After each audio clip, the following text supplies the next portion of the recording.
mesdames, mesdemoiselles, je ne sais pas s'il y a des demoiselles, je ne sais pas trop, messieurs, est-ce que ça marche? Voilà? Non? Voilà.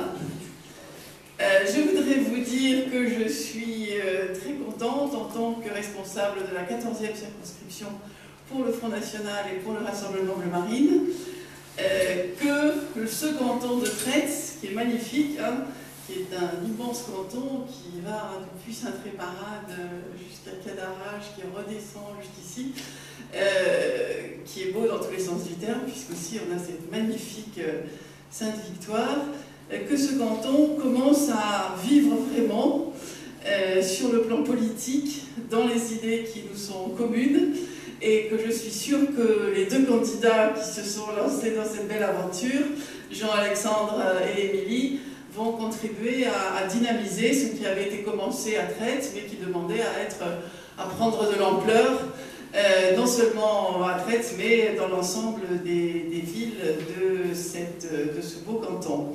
Donc j'en suis très heureuse. Ce que je voudrais vous dire, je ne vais pas monopoliser la parole, c'est que ce que j'ai dit ce matin, et c'est elle qui m'interviewait ce matin, je crois que ce qui est très important, c'est vraiment de dire aux gens que la situation est ubuesque, mais on commence à être habitué avec ce gouvernement, c'est-à-dire qu'on a des cantons dont finalement les compétences ne seront fixées qu'après l'élection.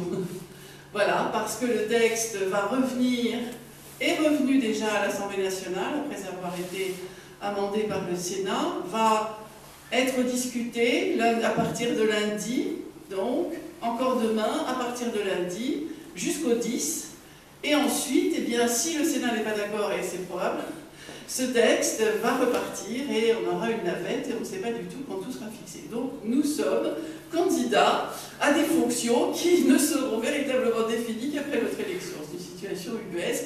Et par ailleurs, nos électeurs ont beaucoup de mal à comprendre ce qui se passe. On a divisé le nombre de cantons par deux.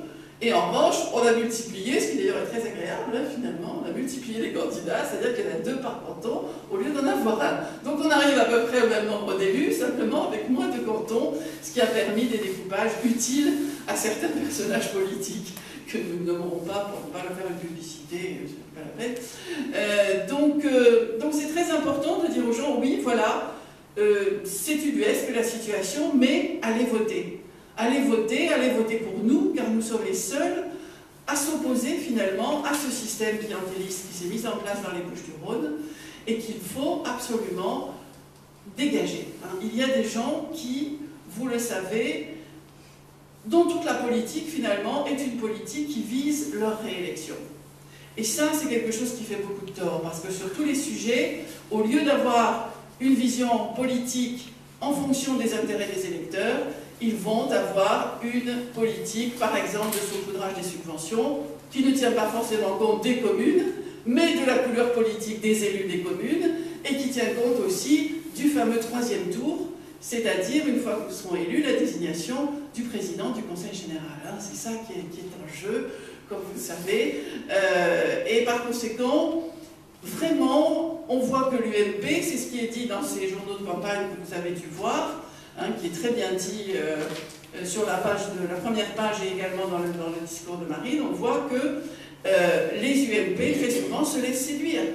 Et cette espèce de parti qui n'existe pas, là, cette espèce d'OPNI, d'objet politique non identifié, la force du 13, pour copier Berlusconi, à mon avis, Forza Italia, Forza du 13, attire des gens aussi bien de l'UMP comme à Tarascon que d'autres. Donc on est face à une espèce de mastodonte qui se crée, qui n'a pas l'étiquette PS, comme ça ils sont tranquilles. Ils n'ont pas toute la réprobation qui commence à naître au sujet de ce sigle PS, on voit beaucoup moins la rose au point, ça fait rare. Eh bien, il ne faut pas être dupe de ça, il faut savoir que derrière tout ça, il y a, disons, un clan, un petit peu toujours le même, et ce clan s'est élargi, y compris à certains élus de l'UMP. Donc nous, Front National, Rassemblement Bleu Marine, nous sommes vraiment la seule opposition. Donc il faut voter pour nous, même dans ce chaos incompréhensible départemental, ça ne fait rien, il faut voter parce que nous serons là pour porter ces idées. Voilà, et je crois que ça, c'est vraiment le plus important, et en plus, ça fera qu'en 2017, Marine aura beaucoup d'élus qui vont donc pouvoir la parrainer et on n'aura plus ces courses effrayantes de parrainage qu'on a connues aux précédentes élections présidentielles. Donc voilà, je pense que ça c'est très important de vraiment motiver vos électeurs. Pour le reste, pour le programme, tout ça, je laisse la parole à nos candidats. Bonsoir, monsieur conseiller Jean-Alexandre. Pour ceux qui ne me connaissent pas, je vais me présenter rapidement. Au niveau du cursus universitaire, j'ai une licence en droit public. Je suis exploitant agricole sur une commune du département. L'engagement politique au niveau du Front National Rassemblement de Marine, pour moi, il a démarré, je vais essayer de faire pour pas me répéter par rapport à la dernière fois, il a démarré avec Marion Maréchal Le Pen en fait, et avec des prises de position de l'UMP au niveau de l'agriculture sur des défiscalisations, des directives de défiscalisation des produits agricoles en provenance du Maroc. Le canton est assez vaste, on commence nous à le parcourir, aller à la rencontre des habitants sur les marchés ou à la rencontre des maires des différentes communes. On s'aperçoit d'une réalité en fait, c'est qu'il y a des maires qui sont carrément déconnectés du système de subvention de Guérini, quoi.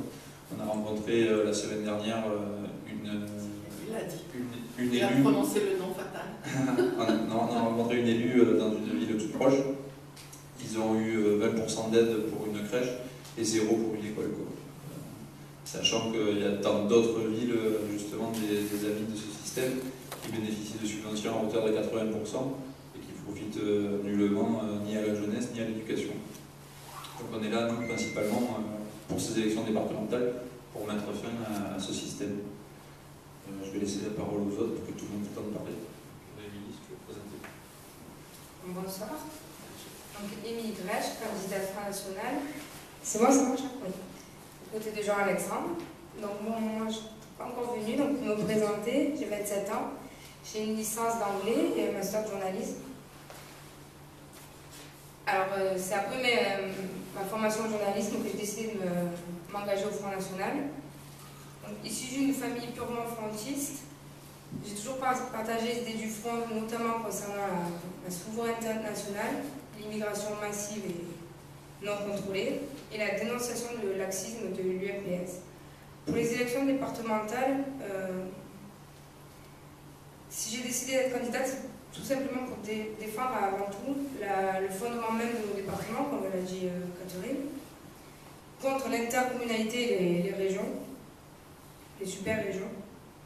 Nous avons ici le programme du Front National concernant notamment l'immigration, l'insécurité, le clientélisme, l'action sociale et le logement. Nous sommes attachés à la défense de nos territoires, à la préférence nationale face aux logements sociaux. Nous nous engageons à calibrer les aides sociales. Parmi certains points du programme, notamment le financement d'une classe pour dyslexiques dans les collèges, la mise en place de vidéosurveillance dans les collèges et dans les logements sociaux, comme l'habitat 13, la réduction des impôts de 10%, les contrôles systématiques de la CAF contre les fraudes aux allocations et l'institution de critères transparents pour les subventions aux associations et à l'aide des communes. Comme l'a dit Jean-Alexandre, nous avons remarqué qu'il y avait beaucoup de différences dans les aides, dans les subventions données.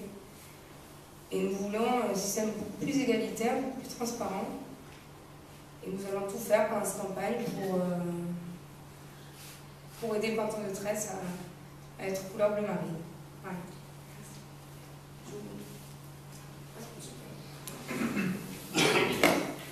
Donc, moi je suis suppléant à l'élection. Je vais me présenter, donc je m'appelle Damien Boissat, j'ai 32 ans. Je travaille dans le secteur de l'électronique en tant que développeur indépendant. Donc j'ai créé une petite société qui travaille, une petite société de conception de cartes électroniques, qui travaille sur des projets de grandes entreprises en tant que sous-traitant.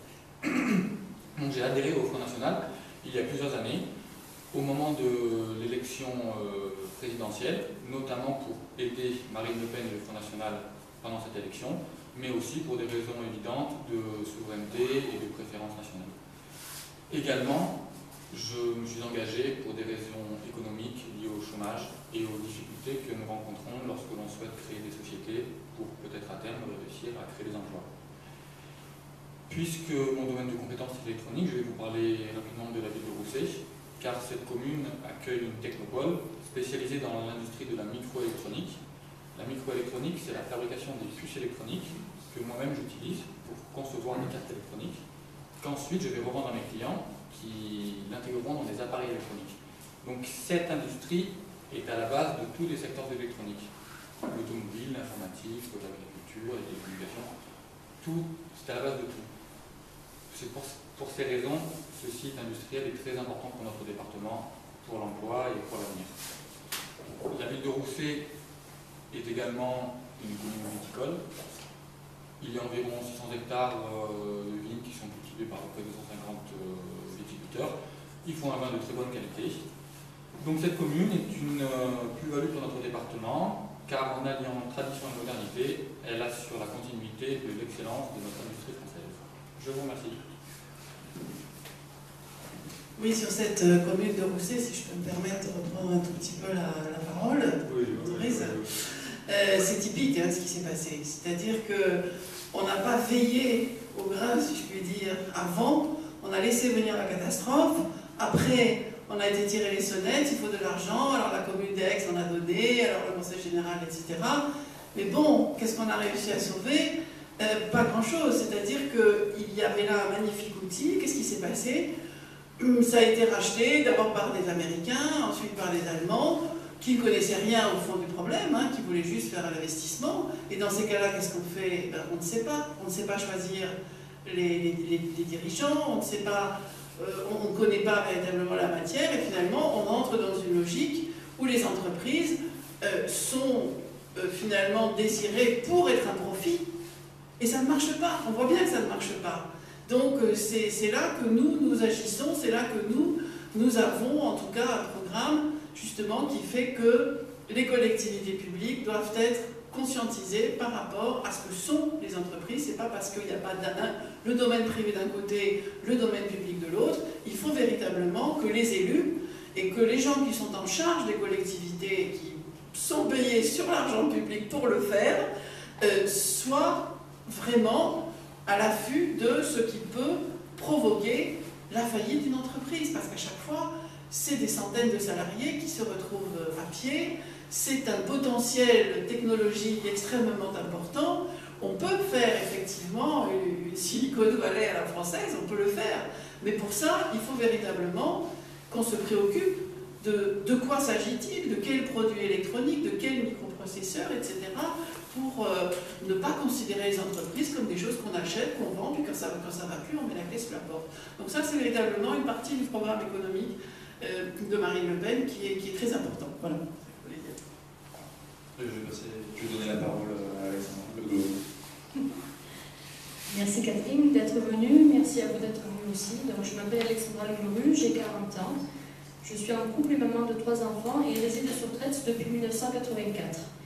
J'ai vu l'évolution de mon village au fil de ces années en termes de sécurité, d'urbanisme et d'emploi.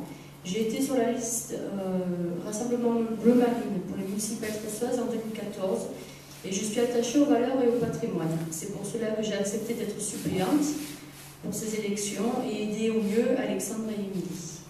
Et en même temps, je remercie Marco et Jean-Claude de nous avoir accueillis dans cette salle. Merci à vous.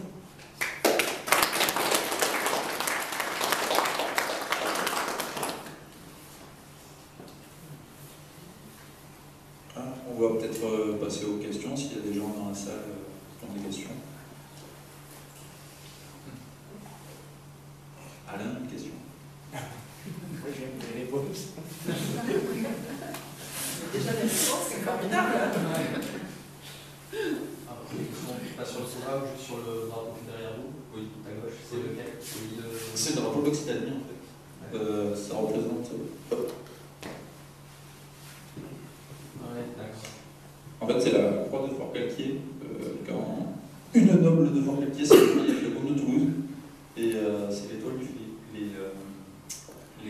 du Félibrige. Voilà. Je préciserai pour la question. Et à côté, c'est le drapeau provençal. Voilà, c'était la partie concernant nos traditions. Oui, et je pense qu'il y a des gens, oui, justement, qui sont attachés à la culture provençale dans la salle ou même sur le canton. Il y a même des anciens qui sont nés et qui ont appris en première langue le provençal. Après, cette culture-là, elle a été mise de côté un peu de manière sauvage. Je pense que c'est intéressant quand même de ne pas l'oublier, de le laisser de côté. S'il y a d'autres personnes qui ont des questions.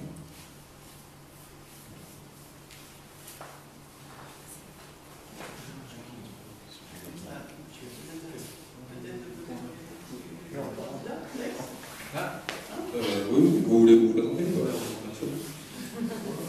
Qui n'est pas que moi quand même. Parce que donc, je suis responsable de la 14e circonscription, mais également candidate à Aix-Sud. Et donc, puisque nous n'avons plus le canton d'Aix-Centre comme jadis, mais il n'y a plus que deux cantons, Aix-Nord et Aix-Sud. Donc nous sommes candidats tous les deux, voilà, au binôme d'Aix-Sud. Et donc je peux laisser la parole à mon binôme, comme on dit, c'est un peu bête, mais voilà. Bonjour à tous, je m'appelle Olivier Farabreyen. Donc je suis candidat, comme l'a dit Catherine Bouvier, sur le canton Aix-Sud. Je suis étudiant en droit, en 2e année. Et je suis au Front National depuis pas mal d'années, adhérent depuis 2014. Et voilà, j'ai souhaité m'engager plus sérieusement et soutenir Catherine Bouvier dans le développement du Front National à Aix. Et tu montes aussi une section au Front National de la Jeunesse. Et je monte aussi une section Front National de la Jeunesse à Aix, qui a un certain succès. Et voilà. Voilà, donc nous avons...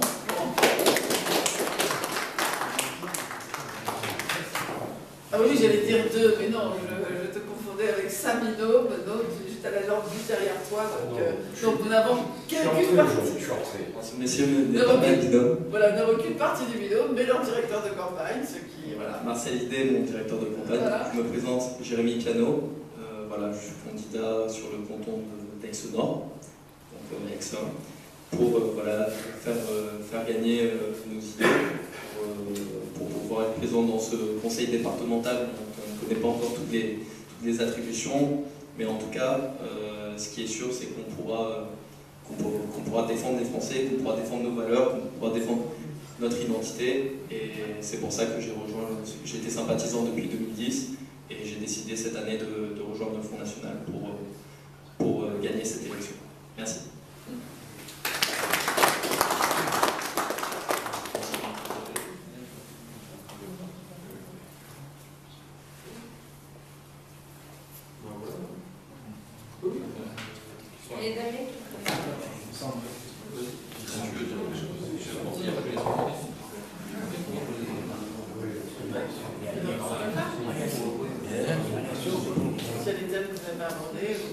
Oui, voilà, bonsoir. Moi, je voulais simplement vous demander si, pour vous, il y a un point en particulier qui vous touche pour ces élections.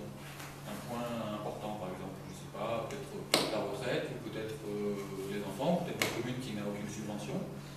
Nous, cela pourrait nous aider. Bon, je vois que c'est non. Ils sont timides, on a une scène. Ou alors c'est pas en public. Peut-être que les langues elles vont se délier autour de l'apéritif. Voilà.